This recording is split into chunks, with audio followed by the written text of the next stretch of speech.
Okay, in this session, we're going to discuss reducing fractions. Now, let me back up a little bit and discuss the word fractions. Where do we get the word fractions? Fractions come from the word fracture, which means to break or to get a part of. Now, let's back up a little more. We first started off talking about energies, in particular positive energies. And then we can add positive energies and we'll get a positive energy. And when we multiply means doing something a repeated number of times. So we can add numbers a multiple of times, which is where we get our timetables from. And if we do that, we'll still get an energy, a positive energy. Then when we start dividing, we won't always get a positive energy. For example, suppose I have 3 and I want to divide that by 5. Another way we can express that is 3, 5. 3 divided by 5. Now, this is not a whole number. We can't get an energy by doing this. This is why we determine these as fractions. Also, it's a ratio. So this becomes a rational number. Notice the word ratio, NAL turns it into an adjective. Now,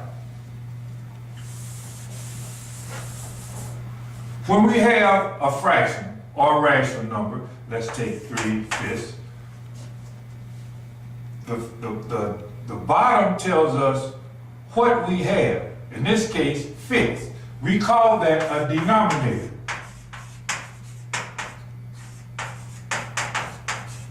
Now, the root here is NOM, which means name, DE means to name, ATR turns it into an adjective, that which names. On the top we have a numerator.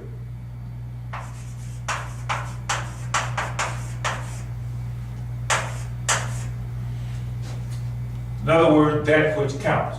The bottom tells us what we have, the denominator. The numerator tells us how many we have. What do we have in this case? Fifths. How many do we have? 3.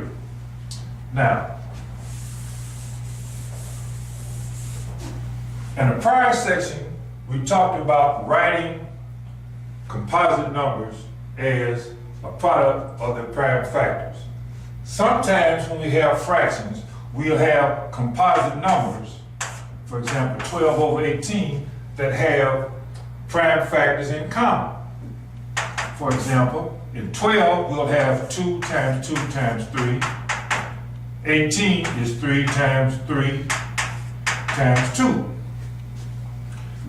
When we have a situation like this, and we write our numerator and denominator in terms of their prime factor, we look at it and we see what do they have in common. We see we have both a 2 in a numerator and a 2 in a denominator. So 2 can divide into 2 one time.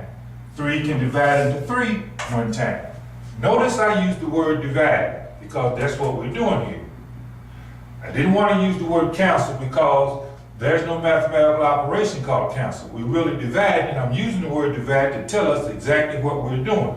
So we divide 3 into 3, 2 into 2, one time each, and we end up with 2/3. So, in your exercises, we're going to actually go to them, and you'll be given some fractions, and you'll be asked to write the numerator and denominator in terms of their prime factors and divide out what they have in common, and in that way you end up getting a reduced fraction. So we're going to ask you to enjoy yourself and have fun. Thank you.